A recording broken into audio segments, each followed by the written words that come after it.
Hello student, आज मैं लेके आई हूँ माखनलाल चतुर्वेदी का जीवन परिचय कक्षा 10th के लिए। देखिए, माखनलाल चतुर्वेदी का जन्म सन 1889 ईस्वी में मध्य प्रदेश के होशंगाबाद जनपद के अंतर्गत बवई नामक ग्राम में हुआ था। इनके पिता का नाम पंडित नंदलाल चतुर्वेदी था।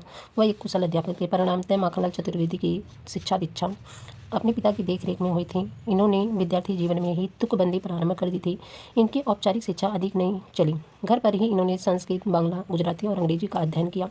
चतुर्वेदी नॉर्मल पास करके अध्यापक हो गए, परंतु शीघ्र ही नौकरी से त्यागपत्र देकर पत्रकारिता के क्षेत्र में आ गए। कर्मवीर नामक पत्र का कुशल संपादन किया। इन्होंने श्री गणेश शंकर विद्यार्थी की प्रेरणा से कानपुर के प्रभा नामक पत्र का भी सफल संपादन किया। देश प्रेमी होने के कारण चतुर्वेदी जी ने राष्ट्रीय आंदोलन में बढ़ चढ़कर भाग लिया और इसके बाद जेल यात्राएं भी की। सन 1943 ईस्वी में इन्हें हिंदी साहित्य सम्मेलन का अध्यक्ष चुन लिया गया। इनकी विद्वता एवं साहित्य साधना से प्रभावित होकर सागर विश्वविद्यालय ने इन्हें डीलिट की उपाधि प्रदान की और भारत सरकार ने पद्म भूषण की उपाधि से विभूषित किया। चतुर्वेदी जी सन 1968 ईस्वी में इनका नश्वर शरीर से त्याग कर स्वर्ग सिधार गए। आगे देखिए, साहित्यिक सेवाएं देखिए। चतुर्वेदी जी प्रतिभा संपन्न कवि थे। इन्होंने 16 वर्ष की अवस्था में ही पहला पद रचा। वास्तव में चतुर्वेदी जी एक कवि, साहित्यकार, विचारक और राष्ट्रीय नेता थे। इन्होंने हिंदी साहित्य सेवा के लिए नौकरी से त्यागपत्र दे दिया। इन्हें कर्मवीर नामक पत्र का 30 वर्ष तक संपादन किया। चतुर्वेदी जी गांधीवाद विचारधारा से विशेष प्रभावित थे।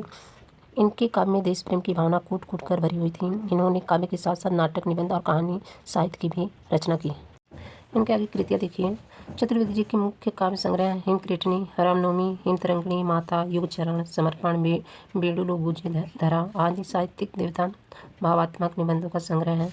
चिंतक की लाचारी और आत्मदीक्षा में चतुर्वेदी जी के ओजस्वी और विचारशील भाषण संग्रहित है। इन्होंने नागार्जुन नाटक की रचना की, साथ ही कर्मवीर और कला का अनुवाद 2 कहानी संग्रह में किया। इनकी भाषा शैली देख लीजिए। चतुर्वेदी जी की भाषा सरल एवं प्रभावपूर्ण है। इसे उर्दू के चलते शब्दों का भी प्रयोग हुआ है। इन्होंने वीर रस के अनुकूल शब्दावली का भी प्रयोग किया है। छोटी छोटी पंक्तियों में बड़े जोशीले भाव व्यक्त किए हैं। संस्कृत के तत्सम शब्दों का भी प्रयोग भी दृष्टिगत होता है। इनकी भाषा में अत्यंत मिठास है। शैली, चतुर्वेदी जी की शैली मौलिक है। उस पर किसी अन्य कवि की छाप नहीं है। इनका काव्य सच्चे हृदय की पुकार है, अतः इसे प्रस्तुत करने में इन्हें किसी प्रकार की कृत्रिमता और आश्रय नहीं लिया। इन्होंने मुक्तक शैली को अपनाया क्योंकि इनके सभी काव्य मुक्तक है। इनकी शैली में किसी प्रकार की कृत्रिमता और अस्वाभाविकता नहीं है। उसमें स्वाभाविकता और सजीवता सर्वत्र दिखाई देती है। इन्हें लक्षण और व्यंजना शक्तियों के स्थान पर अभिधा शक्ति से काम लिया है। इसी कारण की भाषा और शैली में सादगी का गुण विद्यमान है। किसी भाषा को घुमा फिरा कर कहना पसंद नहीं करते थे, अपितु सीधे स्वभाव से जो मन में आता था वही कह देते थे। इस प्रकार इनकी शैली में सरसता, सुबोधता, मधुरता और जुस्ता जैसे गुण विद्यमान हैं। छंदों के प्रयोग में इन्होंने छायावादी कवियों की तरह स्वच्छंदता से काम लिया है। अपनी रचनाओं में ये छंद के बंधन को स्वीकार नहीं करते हैं। थैंक यू दोस्तों।